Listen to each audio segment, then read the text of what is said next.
गांव रामपुर एक खूबसूरत लेकिन रहस्यमय स्थान था।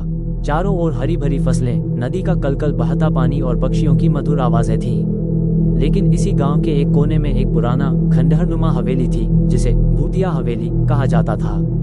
गांव के बुजुर्ग बताते थे कि वहां एक प्रेत आत्मा का वास था, जो रात होते ही लोगों को अपनी ओर खींच लेती थी। कई साल पहले इसी हवेली में ठाकुर रणवीर सिंह का परिवार रहता था। ठाकुर साहब बेहद सख्त इंसान थे। उनके पास बेहिसाब दौलत थी, लेकिन दिल से उतने ही कठोर थे। हवेली की एक नौकरानी चंपा उन पर मोहित थी, लेकिन ठाकुर ने उसकी भावनाओं को ठुकरा दिया और बेइज्जती कर हवेली से बाहर निकाल दिया। अपमान और दुख से तड़पकर चंपा ने वहीं कुएं में कूदकर आत्महत्या कर ली।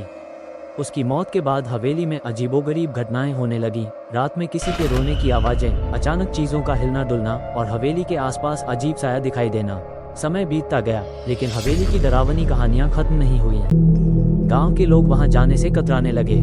लेकिन एक दिन शहर से 4 दोस्त रवि, सीमा, विकास और अंकित गांव घूमने आए। वे साहसी थे और भूत प्रेत जैसी बातों पर विश्वास नहीं करते थे। जब गांव वालों ने उन्हें हवेली के बारे में बताया तो उन्होंने इसे एक मजाक समझा और वहां रात बिताने का फैसला किया। रात के 12 बजते ही वे चारों हवेली में दाखिल हुए।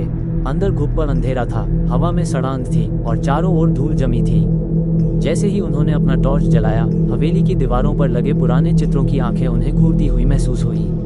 अचानक एक दरवाजा अपने आप बंद हो गया। सीमा डर गई, लेकिन रवि ने सबको शांत रहने के लिए कहा।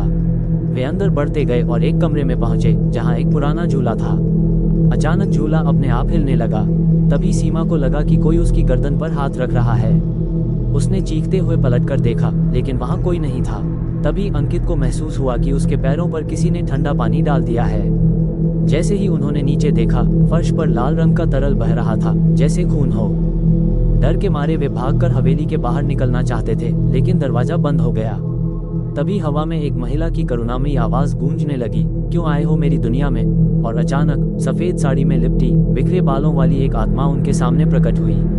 उसकी आंखों से आंसू बह रहे थे, लेकिन उसका चेहरा बेहद डरावना था। रवि ने हिम्मत जुटाकर पूछा, तुम कौन हो? आत्मा ने जवाब दिया, मैं चंपा हूँ, जिसने इस हवेली में अपमान सहा, जिसका प्यार ठुकराया गया, जिसे जिंदा रहने का कोई हक नहीं दिया गया। मैं बदला लेने आई हूँ। चारों दोस्त दहशत में थे। उन्होंने दरवाजा खोलने की बहुत कोशिश की, लेकिन वह टस से मस नहीं हुआ। तभी अंकित के दिमाग में एक उपाय आया। उन्होंने अपने बैग से भगवान की मूर्ति निकाली और मंत्र जाप करने लगे। जैसे ही उन्होंने ओम नमः शिवाय का उच्चारण किया, आत्मा की चीख गूंज उठी। उसने अपने कानों पर हाथ रख लिए और दीवारों में समाने लगी। धीरे धीरे हवेली फिर से शांत हो गई और दरवाजा अपने आप खुल गया। चारों दोस्त हवेली से भागते हुए गांव पहुंचे और सारी घटना गांव वालों को बताए। बुजुर्गों ने कहा, यह आत्मा बदला लेने के लिए भटक रही थी, शायद अब उसे मुक्ति मिल गई हो। अगले दिन गांव वालों ने उस हवेली में हवन करवाया और चंपा की आत्मा की शांति के लिए प्रार्थना की। तब से हवेली में कोई डरावनी घटना नहीं हुई। लेकिन गांव के लोग अब भी वहां जाने से डरते हैं, क्योंकि कहते हैं अगर कोई हवेली में बुरी नीयत से जाता है तो आत्मा फिर जाग सकती है। अंततः रवि, सीमा, अंकित और विकास उस भयानक रात को कभी नहीं भूले। वे जानते थे कि भूत प्रेत का अस्तित्व सच में हो सकता है और अतीत की दर्दनाक कहानियां कभी कभी आत्माओं को अमर बना देती हैं। क्या आपने कभी ऐसा कोई अनुभव किया है? अगर हाँ, तो शायद कहीं कोई और आत्मा भी अपने अधूरे बदले का इंतजार कर रही हो।